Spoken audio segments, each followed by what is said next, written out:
ஆதியாகமம் அதிகாரம் 28. ஈசாக்கு யாக்கோபை அழைத்து அவனை ஆசீர்வதித்து, நீ கானானியருடைய குமாரத்திகளில் பெண் கொள்ளாமல் எழுந்து புறப்பட்டு பதான் ஆராமிலிருக்கிற உன் தாயினுடைய தகப்பனாகிய பெத்துவேலுடைய வீட்டுக்குப் போய் அவ்விடத்தில் உன் தாயின் சகோதரனாகிய லாபானின் குமாரத்திகளுக்குள் பெண்கொள் என்று அவனுக்குக் கட்டளையிட்டான்.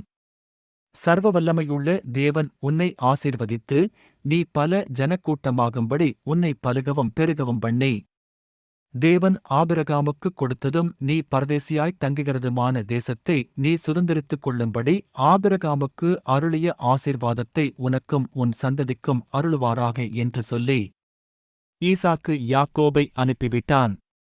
அப்பொழுது அவன் பதான் அராமிலிருக்கும் சீரியா தேசத்தானாகிய பெத்துவேலுடைய குமாரனும் தனக்கும் ஏசாவுக்கும் தாயாகிய ரெபெக்காளின் சகோதரனுமான லாபானிடத்துக்குப் போகப் புறப்பட்டான். ஈசாக்கு யாக்கோபை ஆசீர்வதித்து ஒரு பெண்ணைக் கொள்ளும்படி அவனை பதான் அராமுக்கு அனுப்பினதையும், அவனை ஆசீர்வதிக்கையில், நீ கானானியருடைய குமாரத்திகளில் பெண் கொள்ள வேண்டாம் என்று அவனுக்குக் கட்டளையிட்டதையும், யாக்கோபு தன் தகப்பனுக்கும் தன் தாய்க்கும் கீழ்ப்படிந்து பதான் அராமுக்குப் புறப்பட்டுப் போனதையும் ஏசா கண்டதினாலும், கானானியருடைய குமாரத்திகள் தன் தகப்பனாகிய ஈசாக்கின் பார்வைக்கு ஆகாதவர்கள் என்பதை ஏசா அறிந்ததினாலும், ஏசா இஸ்மவேலிடத்துக்குப் போய் தனக்கு முன்னிருந்த மனைவிகளுமன்றி ஆபிரகாமுடைய குமாரனாகிய இஸ்மவேலின் குமாரத்தையும் நெபாயோத்தின் சகோதரியுமாகிய மகலாத்தையும் விவாகம் பண்ணினான்.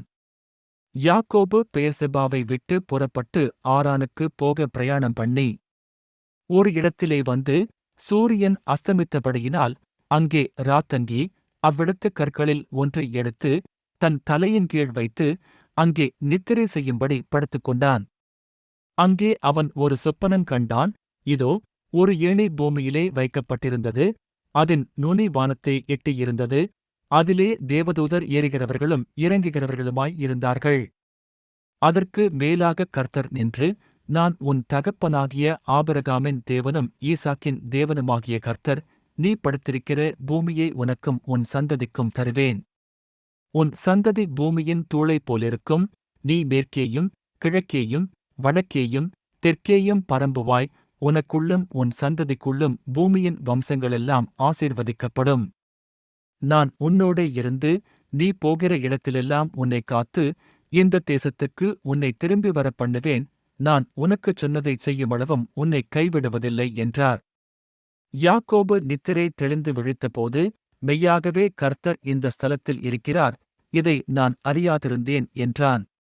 அவன் பயந்து, இந்த ஸ்தலம் எவ்வளவு பயங்கரமாயிருக்கிறது! இது தேவனுடைய வீடேயல்லாமல் வேறல்ல, இது வானத்தின் வாசல் என்றான்.